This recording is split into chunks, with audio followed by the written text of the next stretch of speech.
Yeah, is this, yeah. Okay, so thank you, Chandru, thank you, Jayati, for organizing such a wonderful conference and inviting me to it. And that was a fantastic summation, of some of the lessons. And I'm going to be focused on climate finance in the Global South. And it's quite clear we're at a phase transition. There's a rapidly disappearing window, an immense scale of action necessary. And it's also clear that depending on states and the advanced capitalists not to step up to their responsibilities and their commitments is kind of, we can't depend on that. It's also clear that depending on market price, carbon pricing, emission trades, as a way of fixing market failure is not going to kind of do the task. And so, that's part of the context why a kind of green industrial strategy has come back on the agenda. And when you talk about there's this political economy issue, and part of the political economy issue is how do developing states negotiate both, with both domestic and global capital. And at two poles, we have one, the neoliberal de-risking state, which escorts capital, creates investable assets, which satisfy the insatiable appetite for assets of a portfolio of global investors. And on the other hand, other pole, you have the green, big green state, where the state seizes control and basically kind of unleashes this structural transformation. And in between these two poles, you have the Green New Deal, the green mission state, which is trying to harness private capital, steer it towards goals which don't come naturally to it. Yeah, so, and we're dealing, sometimes we have lessons from the past, from industrial policy launched kind of by the older development states, but we're in it's a different task, it's a different time. And what we're looking for now is not just going from low value added, low tech to high value added, high tech industry, but you're talking about a far reaching structural transformation within planetary boundaries that supports climate mitigation and adaptation. So it's more than a sectoral shift. It's more, you have investment and divestment, but you need a coordinated, sequence targeted investment because there are new components, new links, and a fundamental rewiring. You can't just unplug from brown economy and plug into green economy. It also has to have a broader scope than manufacturing, especially given, let's say, the high emissions from big agriculture and the climate spillover effects on food production too. And kind of worries about premature industrialization notwithstanding, we have to look at service, we have to look at care economy, we have to look at all the conservation and various services. So it's a broader scope than manufacturing, and we also have to look beyond GDP to other indicators of social well-being and social provisioning for decent standards of living which are sustainable and inclusive. So there are challenges, and some of the challenges are old challenges which faced the old industrializing developing states.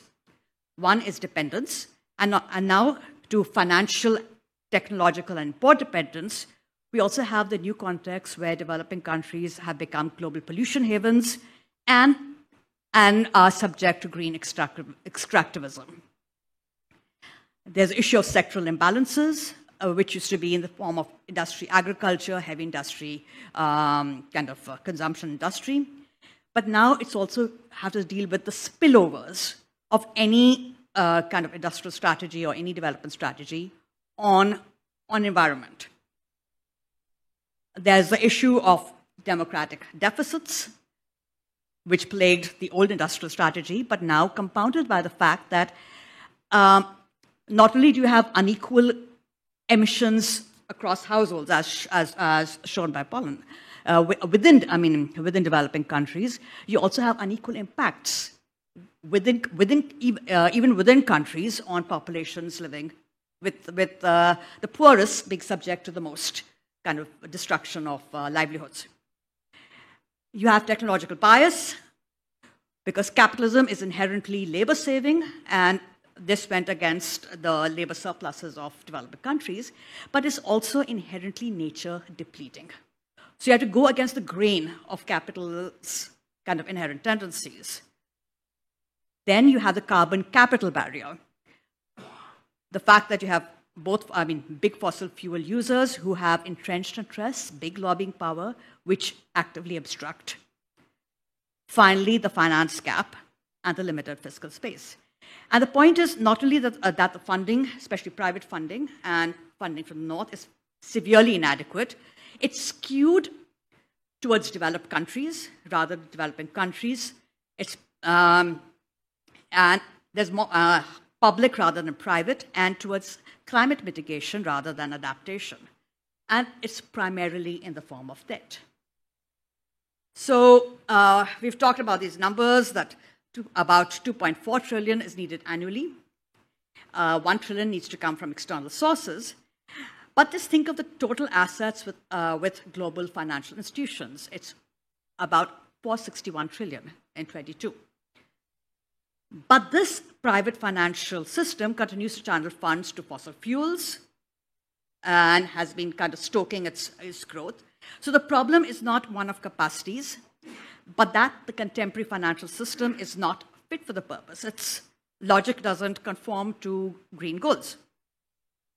And this has to do with kind of one part of the issue is what has been discussed as financialization, the fact that we have a system of market-based finance and a concentration of structural power of finance.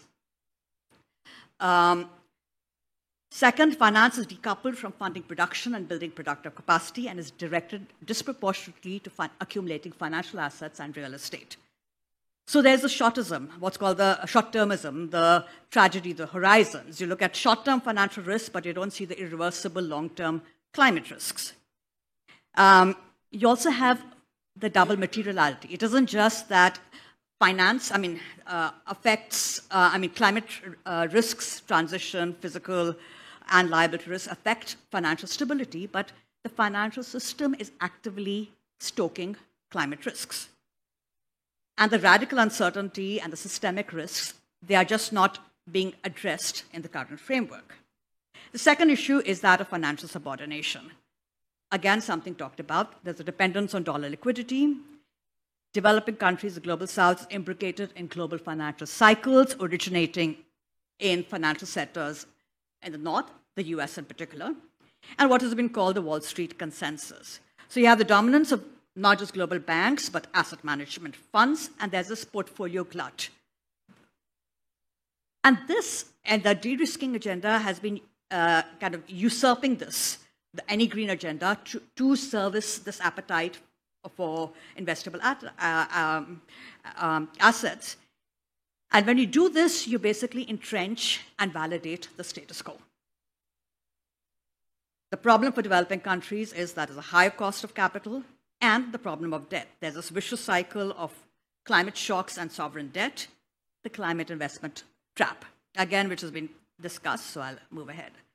So analytically, where we are at is, if you want to look at the contours of climate finance, there are three axes by which we need to address it. First is the public-private. You have the logic of short-term private profitability, and you have to redirect it to public priorities of climate action. There's the real financial axis. You need to finance climate mitigation and adaptation rather than provide fodder for financial accumulation. And then there's the national global axis. But it's not just that environment and climate is a global public good, which has unequal spillover effects, and you have a historical legacy of unequal emissions and largely originating in the north. But the financial system is also asymmetric. You have the exorbitant privilege and you have the compulsory duty. You have unequal access across the global south to funding.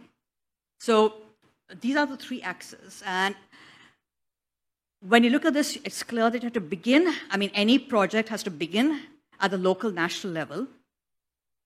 And my focus is not on fiscal policy, but largely on central banks and credit policy. And here there are two approaches. One is the risk-based approach, which is focused on voluntary disclosures, pricing, quantification of risk, stress testing, scenario analysis, generating new investable assets. And the idea is market neutrality. You're not picking winners and losers.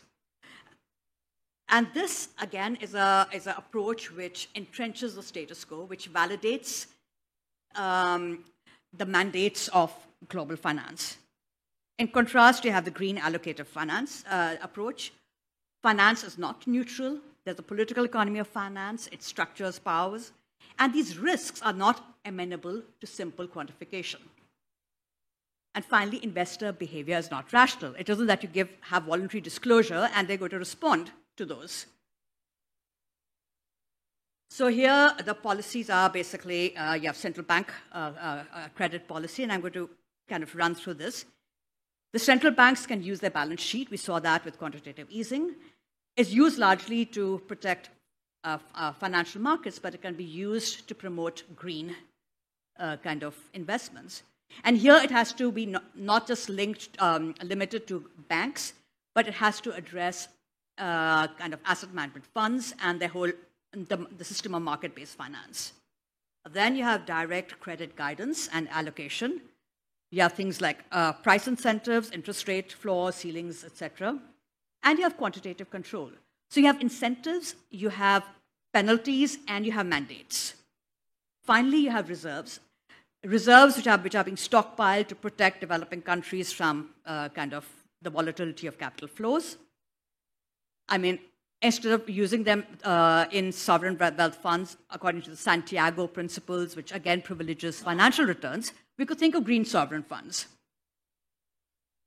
Second plank, national development banks. They're essential part of the green structural transformation and direct credit allocations.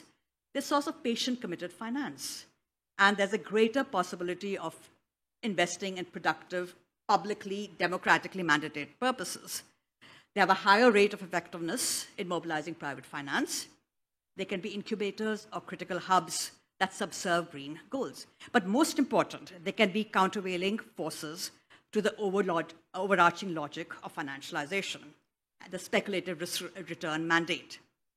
They're natural partners for kind of multilateral frameworks. And states and central banks need to ramp up equity support in order to prioritize green lending. The way they work right now, we're now moving to multilateral development banks. The way they work is skewed towards short-term aid, tied to conditionalities and fiscal consolidation, with a stress on self-insurance against climate risks. The presumption is that global investors will only be mobilized if risks are taken on by developing country states. So you have a fiscal constraint on the developing country state, and you have a market constraint on the global investor who doesn't want to go there. But MDBs have a capacity to aggregate and pool exposures. Right now, the focus is on cushioning risks for global institutional investors, promotes moral hazard, debt distress, and there's a very low level of mobilization of private finance or blended finance. Instead, we could use MDBs. I know this is a big leap, but there's headroom to expand the scale of lending. There's also scope for infusions of capital, but most important, we need revamp and reform. You have to support the national initiatives at green structural transformation, coordinate and deliver low-cost funding, and provide a safety net for developing countries to pursue climate action rather than safeguarding returns for global investors. So it's a change. And these MDBs are the appropriate place for last resort risk absorption. You need to ease lending conditions, facilitate negotiations for sustainable debt restructuring, again discussed, and delink conditionalities from fiscal austerity, and instead be based on concrete, nationally developed democratically accountable climate commitments. Finally, there's the role for expansion of issuance of SDRs. And what I want to stress in the context of my talk is that this is a linchpin in the sense, I mean, you have to start with the national, but this is a linchpin because what constrains developing countries is financial subordination, the global dollar regime. When you're expanding SDRs, you're also providing some autonomy, some space to get out of the stranglehold of the global dollar, right? And it has to be used as in that way. So it's an alternative source of liquidity to backstop the Green New Deal and lower the cost of capital. It can be used in a variety of ways, including to buttress some kind of a climate justice facility, which is based, on contributions from the North based on their historical contribution to emissions and allocates to developing country. So it's a different financial architecture. And the guiding principles, basically, going back to my 3 axes, is one, to reorient the logic of financial returns towards climate priorities, channel investment strategically towards green investment in identified sectors rather than churning out investable assets. Develop mechanisms of global coordination to enforce norms and regulations that subject private finance to the discipline of social accountability and not just market forces. And here we need public taxonomies and we need maybe a public credit rating system. Reshape the financial architecture to serve its role in steering and powering global green transitions that address both global inequities and impact of climate change and access to global finance. So the key lessons are a democratically conceived, nationally owned strategy and platforms. That's the foundation. Central banks, national development banks, MDBs are part of this multi-pronged, multi-tiered response. Domestic initiatives is the basis, but they are buttressed by globally coordinated purpose of efforts. South-South cooperation and coordination to push back against financial subordination and the usurpation of the green agenda. Genuine multilateral arrangements for grants and concessional finance to undergird this architecture. And finally, and this should be predicated on expanding the fiscal and monetary space, and then the SDRs. So the challenge is we can't depend on a voluntary turn to green goals from the North, or to the deployment of public balance sheets to entice global investors to generate private flows on any scale. You have to push back against the juggernaut of financialization and the structural power of global finance, and basically build and enforce guardrails that prevent practices and norms of financial decision-making from thwarting long-term climate goals. So if risks are to be absorbed by states and multilateral agencies, we need to ensure that the benefits are not captured disproportionately by global finance, but are realized more broadly by society in terms of green inclusive goals, and that the burden of risks and disruptions is not unleashed on the most vulnerable people and communities. I know it seems impossible, but we are at a time when campuses are again kind of exploding. And if you think back to 1968, one of the student protests at Sorbonne, one of the goals was be pragmatic, think the impossible. So, thank you.